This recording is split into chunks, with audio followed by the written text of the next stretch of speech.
அனைவருக்கும் வணக்கம். நான் பிரபாகர், ஜோதிடர், திருச்சிற்றம்பலம். ஓம் சிவாய நமக. இப்போ இந்த உசித் காலம் என்று ஒரு கருத்து நிலவுது, கருத்தில் கொள்ளுங்க. இது எத்தனை பேருக்கு தெரியும்னு சொல்லி தெரியாது. உசித் என்று பெண் தேவதை பெயர், அது கருத்தில் கொள்ளுங்க. இந்த அமைப்பு ரிக்வேதத்தில் சொல்லப்பட்டுள்ளது.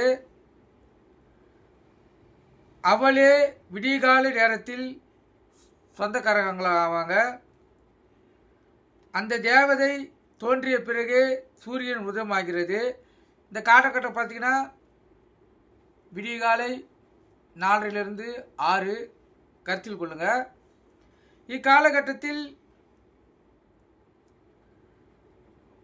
உசித் காலம் என ஜோதிட சாஸ்திரங்கள் கூறுகிறது. அதாவது ரிக்வேதத்தில் கூறியிருக்காங்க. அந்த தேவதையின் செழிப்பான கிரகங்கள் விடிய காலையில் பூமியை நோக்கி பாய்வதால் தான் அந்த வேளையில் நீரில் மூழ்கி நீராடுவது விசேஷமாக சொல்லப்படுகிறது. உடல் வாதிகள் நீங்கும், மன சோர்வு விலகும், மனது நிம்மதியடையும், மனம் சந்தோஷமடையும். அதே போல் அதிர்ஷ்டமும் அந்த ஜாதகரை தேடி வரும். கருத்தில் கொள்ளுங்க. இது ஆறு, ஏரி, குளங்களில் குளிப்பவர்களுக்கு அது மழை நாளாக இருந்தாலும் சரி, வெயில் நாளாக இருந்தாலும் சரி, அந்த 4 to 6 குளிப்பவர்கள் உணர்வுபூர்வமாக உணர முடியும். அந்த காலகட்டத்தில் அந்த நீர் எவ்வளவு குளுமையான காலமாக இருந்தாலும் அந்த ஆறு, குளம், ஏரியில் இறங்கக்குள்ள வெதுவெதுப்பாக இருக்கும். கருத்தில் கொள்ளுங்க.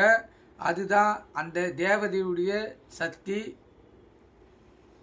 இது நடைமுறை வாழ்க்கையில் நிறைய பேர் உணர்ந்திருப்பீங்க.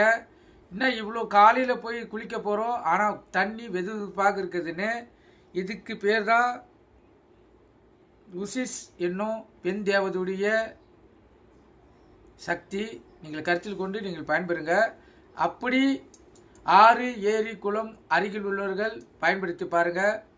விடிகால 5 இல்லை 5:30 மணிக்கு குளித்து பாருங்கள். உடல் வாதிகள் நீங்கும், மனம் சந்தோஷப்படும், பொருளாதார வளர்ச்சியும் ஏற்படும். ஏன்னா நம்ம உடலில் இருக்க அந்த கெட்ட சக்திகளை அந்த நீர் நீக்கணும். நீங்கள் கருத்தில் கொண்டு பயன்பெறுங்க. நன்றி, வணக்கம்.